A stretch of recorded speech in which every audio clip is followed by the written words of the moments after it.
আসসালামু আলাইকুম, জুম্মা মুবারক। সবাই কেমন আছেন? তো এটা আমাদের বাড়ির পাশে আমরা তিন বান্ধবী তিন বোন বান্ধবী বা সতীন যাই বলেন। আসসালামু আলাইকুম এভরিওয়ান, সবাইকে জানাই জুম্মা মুবারক আর রমজান মুবারক। কেমন আছে সবাই? সুমি, বলো। মন খারাপ না, আলহামদুলিল্লাহ ভালো আছি। তাহলে গালে হাত কেন? এটা আমার অভ্যাস। স্টাইল। কেমন আছো তুমি? আলহামদুলিল্লাহ অনেক ভালো। মিম, তুমি কেমন আছো? আলহামদুলিল্লাহ অনেক ভালো। অনেক ভালো। মিম, তুমি না অনেক সুন্দর গজল পড়ো, একটা গজল গাও। বলো বলো, এইটা বলো। কোনটা? ওই যে কোরআন গজলটা ধরো, মন নাই। ওই যেটা বলছিলাম, কোরআন মধুর বাণী আমি যখনই শুনি আমার মন ভরে যায়।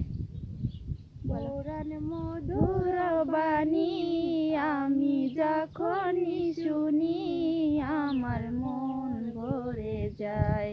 কোরআন মধুর বাণী আমি যখনই শুনি আমার মন ভরে যায়।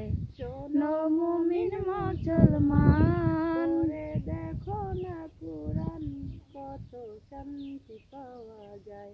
কোরআন মধুর বাণী। আলহামদুলিল্লাহ অনেক সুন্দর হয়েছে। তো তোমরা সবাই কমেন্ট করবা ভিডিওটা যে কেমন লাগলো, মিমের কণ্ঠটা। আর সুমি, তুমি একটা বলো। আসসালামু আলাইকুম, রমজান মুবারক। ভাবছিলাম সবাই কমেন্ট করে খালি আপু দেশে কবে আসবা। দেশে কিভাবে যাবো? দেশের যে পরিস্থিতি এখন, তো দেশ আর দেশ নাই, এখন সোনার বাংলাদেশ হয়েছে সবাই স্বার্থপর দেশ। কারণ এখানে কোনো মেয়েদের যেখানে সেফটি নেই, সেখানে সেই দেশে যে আমরা কি করব বলো? কারণ ছোট ছোট মেয়েরাই এখন রাস্তাঘাটে বের হতে পারে না, কারণ দেশের যে পরিস্থিতি। তো আমরা কিভাবে যাব দেশে? আর এই যে বিদেশে থাকি, বিদেশের মাটিতে আল্লাহ পাক অনেক ভালো রাখছে আমাদেরকে, সম্মানের সাথে রাখছে। আর নিজের দেশে যাইতে ভরসা পাই না, কারণ কিছু দেশ। আসসালামু আলাইকুম, সবাইকে জুম্মা মুবারক। তো যেই জন্য বয়সটা, এই আইডিটা কার সবাই তো জানেন, সময়ের অপেক্ষা মিস্টার হৃদয়। তো সে একটা ফেসবুক পেজ খুলছে। তো তার পেজটা পেয়ে যাবেন তার এই টিকটক আইডির নিচে লিঙ্ক দেওয়া আছে।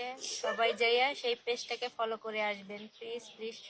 তারপর সুমির হৃদয় না, হৃদয়কে দেখতে পাবেন। যারা সুমির হৃদয়কে দেখতে চাও তারা অতি দ্রুত এখনই এই ভিডিওটার নিচে লিংক দেওয়া থাকবো। এই ভিডিওটা তার আইডির নিচে লিংক দেওয়া আছে, ফেসবুক পেজ লিংক দেওয়া আছে। সরি ভুল বলছি। তার টিকটক আইডির নিচে বায়োতে লিংক দেওয়া আছে ফেসবুক পেজ। তো সবাই একটা করে ফলো দিয়ে আসো, আর অবশ্যই তাকে দেখার জন্য অনেক অনেক ভালোবাসা নিয়ে আসো।